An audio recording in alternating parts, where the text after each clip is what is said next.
കോഴിക്കോട് ജില്ലയിലെ കാവുകളിലും തറവാട് സ്ഥലങ്ങളിലും വർഷം തോറും നടത്തിവരുന്ന ഒരനുഷ്ഠാന കലാരൂപമാണ് തിറയാട്ടം. ദേവപ്രീതിക്കായി കോലം കെട്ടിയാടുന്ന ചടുലവും വർണ്ണാഭവും ഭക്തി നിർഭരവുമായ ഗോത്ര കലാരൂപമാണിത്.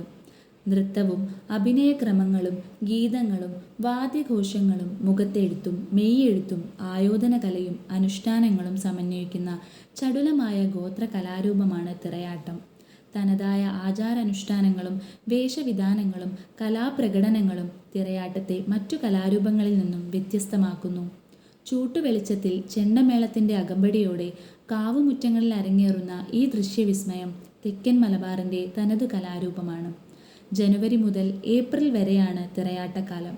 വൃക്ഷാരാധന, നാഗാരാധന, പ്രകൃതി ആരാധന, വീരാരാധന, മലദൈവ സങ്കല്പങ്ങൾ, പ്രാദേശിക ദൈവസങ്കല്പങ്ങൾ മുതലായ പ്രാചീന ആചാരക്രമങ്ങൾ കാവുകളിലും തിറയാട്ടത്തിലും അനുവർത്തിച്ചു വരുന്നു.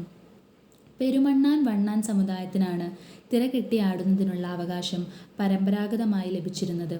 എന്നാൽ പാണർ, ചെറുമർ സമുദായങ്ങളും തിറ കെട്ടിയാടാറുണ്ട്. പുരുഷന്മാർ മാത്രമേ ഈ കലാരൂപം അവതരിപ്പിക്കാറുള്ളൂ. തിറയാട്ടത്തെ വെള്ളാട്ട്, തിറ, ചാന്തുതിറ എന്നിങ്ങനെ മൂന്നായി തിരിക്കാം. വർണ്ണാഭമായ ചമയങ്ങളും ചടുലമായ നൃത്തവും തിറയുടെ പ്രത്യേകതയാണ്. ഓരോ കോലങ്ങൾക്കും പ്രത്യേകം മുഖത്തെഴുത്തും മേലെഴുത്തും നിഷ്കർഷിച്ചിരുന്നു. പ്രകൃതിദത്ത വസ്തുക്കൾ കൊണ്ടാണ് കോലങ്ങളുടെ നിർമ്മാണം. ഇതിനായി കുരുത്തോല, പാള, മുള, ചിരട്ട, തടി എന്നിവ ഉപയോഗിക്കുന്നു. തിറയാട്ടത്തിൽ ചെണ്ട, ഇലത്താളം, തുടി, പഞ്ചായുധം, കുഴൽ എന്നീ വാദ്യോപകരണങ്ങൾ ഉപയോഗിക്കുന്നു. കരുമകന് കുന്തം, കരിവല്ലിക്ക് അമ്പും വില്ലും, ഭഗവതിക്ക് പള്ളിവാൾ, വീരഭദ്രന് വെൺമഴു, മൂർത്തിക്ക് ദണ്ഡും പരിചയും എന്നിങ്ങനെ പ്രതീകാത്മക ആയുധങ്ങൾ നൽകിയിരുന്നു. ചൂട്ടുകളിക്കൊപ്പമാണ് തിറക്കോലങ്ങൾ ചടുല നൃത്തം ചെയ്യുന്നത്.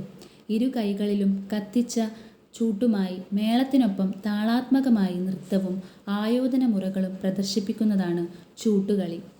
ശിവഭാവങ്ങളോ ശിവജന്യങ്ങളായ ദേവീമൂർത്തികളും ദേവീഭാവങ്ങളോ ദേവീജന്യങ്ങളായ ദേവീമൂർത്തികളും തിറയാട്ടത്തിലുണ്ട്.